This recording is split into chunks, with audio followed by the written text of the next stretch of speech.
Bonjour Eric. Bonjour Aurélie. Alors, ça va? Bien. T'as passé un bel été? Écoute, ouais, je suis allé dans un des derniers endroits où je pensais que je mettrais les pieds, les États-Unis. Voilà. C'est ta faute en plus. C'est ma faute. Ouais. Ouais. Alors, la graine, elle a été plantée il y a longtemps pour le voyage. Hein.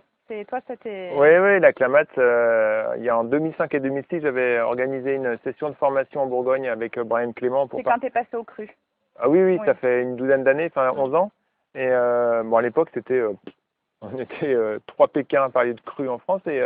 Voilà, Brian Clément, directeur de l'Institut de santé Hippocrate aux États-Unis, m'avait parlé d'algue Clamate. Je ne connaissais pas du tout à l'époque. C'est pas un complément alimentaire, c'est un super aliment. Oui, c'est un super aliment, donc pas de surdosage possible. Et c'est un super aliment qui est récolté sauvage, qui est pas. Ça fait quelques mois qu'on la vend. Voilà. Alors, on a été. Une forme exclusive en France. Voilà, même en Europe. Hein. Même en Europe. Voilà. En fait, c'est un produit qui existe depuis quand même quelques années. Enfin, moi, ouais. Quand je travaillais à Biocop, déjà, c'était un produit qui avait pas mal de succès, mais qui était sous forme de comprimé ou sous forme de poudre. Voilà, sous forme de poudre, ça fait plusieurs années qu'on la trouve. Par contre, sous forme fraîche congelée, personne s'était aventuré à l'importer parce que ça nécessite une certaine gestion logistique qui est complexe au niveau de la chaîne du froid pour que ça parte des États-Unis congelé, que ça passe par chez nous et que ça arrive congelé chez le client final dans des emballages isothermes. Voilà, donc on a eu quelques petits défis techniques à relever, mais ça fonctionne bien maintenant. Et nous, on avait envie, donc là, on va pas parler du tout du potentiel de la Clamate. Hein, non, on fera une deuxième vidéo là-dessus. Tu t'en occuperas. Là, par contre, nous, ce qu'on avait envie déjà pour nous, ce qu'on a envie de partager, c'est qu'on avait vraiment envie de montrer comment la Clamate était récoltée. On n'a trouvé aucun reportage filmé. Rien, même des photos des bateaux, j'en ai trouvé deux photos comme ça. Même aux États-Unis, il n'y a rien eu de fait. Il n'y a rien eu de fait, donc on s'est dit, on va aller voir, on va voir comment ça se passe, et puis comme ça, on sera sûr de comment on parle du produit. Alors c'était vraiment la loterie. On a pris des billets d'avion, on a calé une date avec l'entreprise. Ils nous ont dit, ok, nous on peut rien vous garantir parce que c'est sauvage, donc il y a des personnes qui observent le lac 24 heures sur 24 et tac, à un moment donné, l'algue, ils appellent ça fleurie. Voilà. Et elle double de taille toutes les 20 minutes et on arrive à la fin à 7000 tonnes sur le lac. Et ils surveillent le lac du mois de mars au mois d'octobre. Voilà, il y a 4 récoltes dans cette période-là, mais en juillet, ça fait 2 ans qu'ils n'avaient pas suivi de récolte. Exactement, donc c'était vraiment, et on a eu la chance de tomber au moment d'une récolte. Ouais. Donc nous, ce qu'on a fait, c'est qu'on est parti de France, on est arrivé à San Francisco, on a remonté la côte californienne. Exactement. Après, on a bifurqué sur l'Oregon, et alors là, on est arrivé dans un endroit assez merveilleux que tu vas nous présenter en vidéo. Ouais, Crater Lake, c'est 24 km au nord du lac Klamath, et c'est la surface d'eau douce la plus profonde des États-Unis. Combien? 600 mètres de profondeur à peu près. On regarde ça? Voilà, allez, c'est parti. Donc voilà, 11 heures de vol avec un petit bébé de combien elle avait? 4 mois à l'époque. Voilà, donc là on arrive sur le Crater Lake, 50 km de circonférence. Bonjour, nous voici à Crater Lake, toujours en Oregon, aux États-Unis. En fait, ce lac est un lac d'origine volcanique. C'est un ancien volcan qui a explosé il y a 7000 ans en envoyant plusieurs centaines de millions de mètres cubes de cendres volcaniques dans toute la région et notamment dans le lac Klamath. C'est une des raisons pour lesquelles on retrouve à peu près 20 mètres d'épaisseur de sédiments au fond du lac Klamath, qui en fait un lac avec des teneurs en nutriments exceptionnels. Actuellement, le lac est le lac d'eau douce le plus profond des États-Unis, avec à peu près 500 mètres de profondeur, et il n'est alimenté que par la fonte des neiges et l'eau de pluie. Il n'y a aucun cours d'eau et la transparence est exceptionnelle. Et voilà, c'est vraiment un joyau à observer et voilà le résultat d'une activité volcanique il y a plusieurs milliers d'années qui donne aujourd'hui la richesse du lac Klamath. Merci. On redescend 24 km plus bas. On arrive à Klamath, rien à voir comme lac, parce que celui-là, profondeur... 1,20 m en moyenne. 1,20 m, il est alimenté par 17 sources différentes, dont Crater Lake par le sous-sol. Donc l'entreprise qu'on avait, donc ils sont 3 récoltants, 3 récoltants de Klamath, et nous on a choisi cette entreprise pour des questions éthiques, humaines, qualitatives. Voilà, qualitatives. Ce sont les seuls à avoir une structure d'appontage où ils peuvent arriver avec des bateaux directement, et sur ce site-là, ils ont comment dire, un entrepôt frigorifique pour que l'algue soit directement frigorifiée à son arrivée. Donc là, on voit notre premier moyen de transport, donc c'est le bateau citerne. C'est une espèce de péniche. Alors, que ce soit ce bateau citerne ou les bateaux récoltants, c'est donc la créatrice de l'entreprise Clamat, qui, elle, c'est une ancienne chercheuse d'or. Oui. Voilà. Une archéologue sous-marine qui au fur et à mesure des récoltes, en fait, a élaboré plusieurs bateaux. Voilà, des bateaux qui pour sont rendre vraiment la récolte optimale. Voilà, et c'est un côté artisanal et en même temps de grande échelle, mais c'est des bateaux qui n'existent pas, qui ont été créés uniquement pour ça. Artisanal, mais pointu et sophistiqué. Très pointu, ouais. Ils améliorent en permanence leur méthode de récolte. On voit le Mont Shasta là, derrière, il y a encore de la neige, on y est monté aussi. Et là, on va voir une première barge de récolte qui fonctionne avec un système de tapis roulant qui plonge dans l'eau où il y a l'algue. Voilà, là on la voit. Alors on ne voit pas à cette distance, mais en fait ce sont des centaines, voire des milliers de fils sur lesquels l'algue s'accroche. Et il passe entre des petits balais en haut. Et donc il y a une concentration de l'algue qui se fait, qui tombe sur un tapis roulant cette fois-là. Et après ça se termine au niveau de la cuve. Donc ça c'est le premier moyen qui est, quand il n'y a pas de vent, ils peuvent l'utiliser. Par contre il y a une autre barge qui là aspire l'eau devant le bateau. En sachant qu'en fait, tous les récoltes peuvent se passer aussi de nuit. Exactement, oui. Ça, jour et nuit, ça dépend.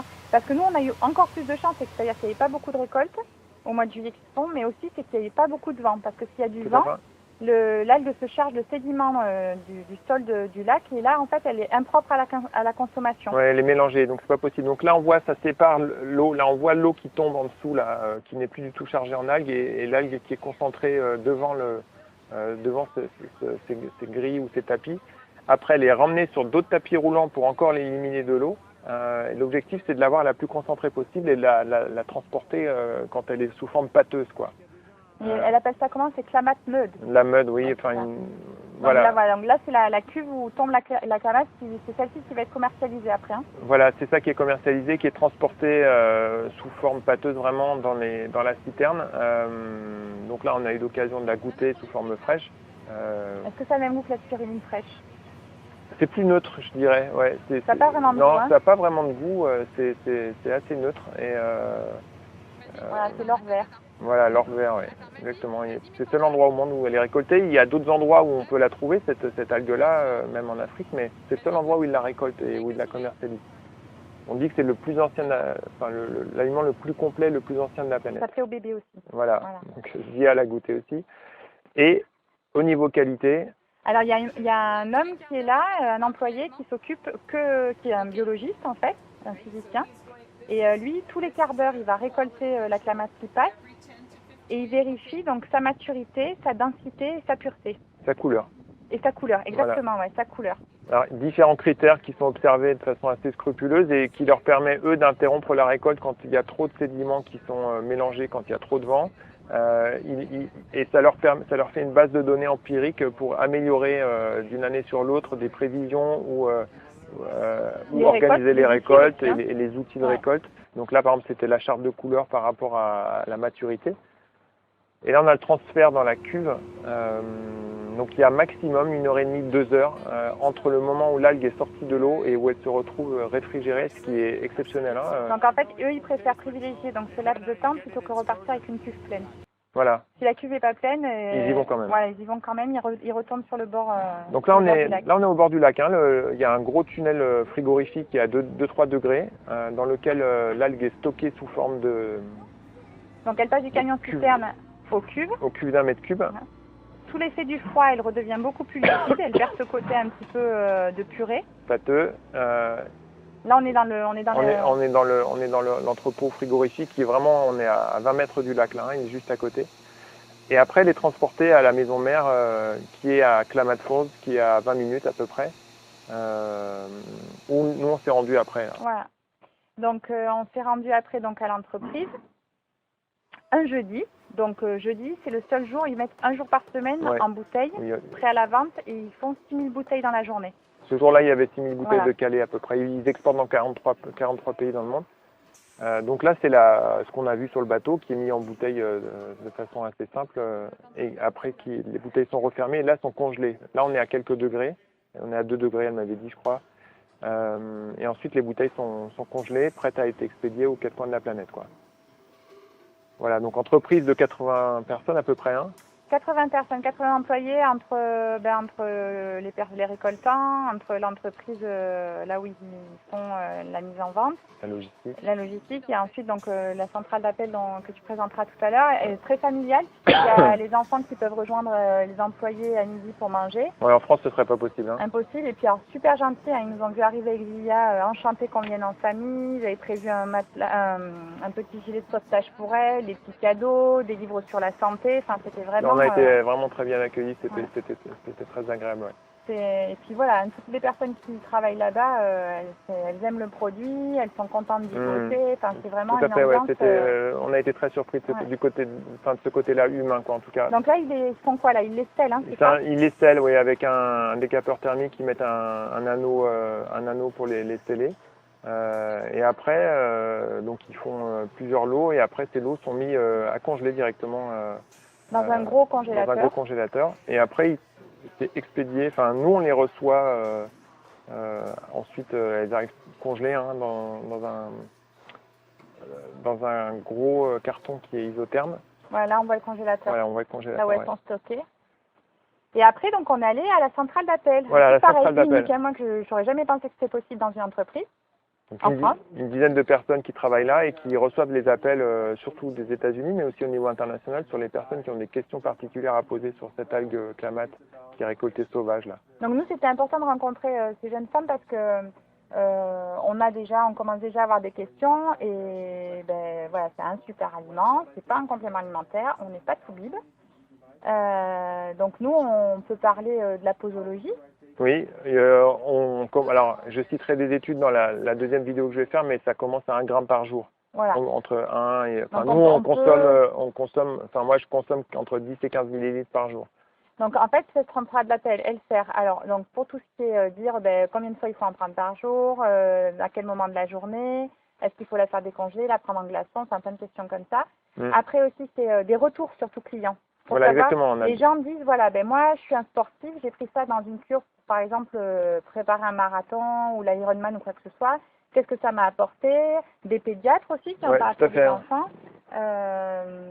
Qu'est-ce qu'on avait vu aussi? Des personnes âgées aussi. Oui, tout à fait. C'est les deux gros champs d'application au niveau de l'organisme humain, c'est au niveau cérébral et au niveau système immunitaire. Donc là, en fait, la centrale d'appel, c'est aussi des gens qui font des retours sur la qualité du produit. Tout à fait, voilà. Oui. En sachant qu'aux États-Unis, c'est si une personne fait une cure de clamate et qu'elle n'est pas satisfaite du produit, elle est remboursée. Oui. Voilà. Parce que là-bas, humainement, c'est des gens qui sont très droits, très honnêtes, respectueux, et il y a des valeurs humaines qui sont beaucoup plus ancrées que chez nous. Voilà. Et nous, on ne peut pas. Nous, on ne peut pas. Voilà. La partie qu'on a vue. Une espèce de bulle. On ne veut pas dire que les États-Unis c'était. Non, mais en tout cas. Paradis, mais voilà, c'est la façon dont fonctionnent les gens. En tout cas, au niveau humain, moi, j'ai été très très surpris, quoi. Et donc, ils peuvent faire ce genre de propositions au titre de récoltants et.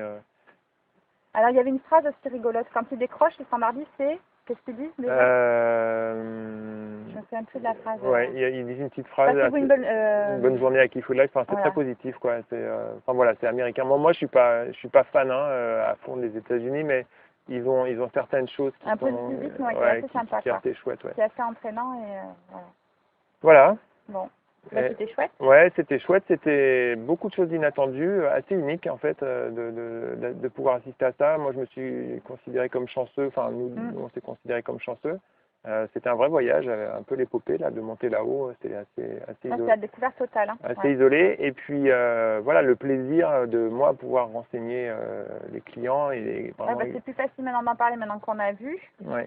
Et de parler du produit et puis d'indiquer vraiment. Donc toi, tu vas faire une autre vidéo aussi avec Tamara. Voilà, Tamara, on l'a interviewée pendant un petit quart d'heure qui nous a expliqué un petit peu la genèse de son entreprise. Et puis, elle a expliqué de façon très large, parce qu'aux États-Unis, c'est comme en France, on ne peut pas trop rentrer dans les choses médicales, mais de façon assez large, les bienfaits voilà, et les usages de l'algue clamate, quoi. Et tu feras aussi une autre vidéo sur vraiment les propriétés. Alors moi, je pense que je vais les regrouper. Je vais faire une vidéo, je ferai quelques minutes avec parce qu'il y a eu beaucoup d'études scientifiques qui ont été réalisées sur cette algue déjà. Et on a déjà, voilà, il y a déjà beaucoup de documentation et de recherches qui ont été réalisées. Et donc voilà, je vous partagerai ça dans une vidéo à venir. Voilà. Ben, merci beaucoup, Eric. Avec plaisir. À bientôt. À bientôt, au revoir.